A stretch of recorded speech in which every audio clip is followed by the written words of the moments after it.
আরে আজ কেমন মজা! কফির গল্পেই মন ভালো হয়ে গেল। ওহ, কফিটা তো দারুণ! একটু গরম গরম আর মিষ্টি মিষ্টি, একদম আমার পছন্দের। হ্যাঁ হ্যাঁ, জানি। তুমি আর কফি দুটোই একটা জুটি। হ্যাঁ হ্যাঁ, ঠিক বলেছ। আজকে আর শোনো, আজকে কফি শপে একটা মজার ঘটনা ঘটেছিল।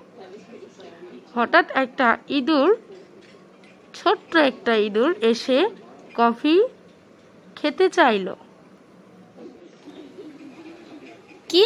ইঁদুর এখানে আসে কিভাবে? হ্যাঁ, দেখছিলাম সে একটা কফি থেকে চুমুক মারছিল, আবার বলছিল আর একটু সুগার হলে ভালো হতো। হা হা, ইঁদুরটাও রুচিশীল। কফি আর সুগার প্রেমিক।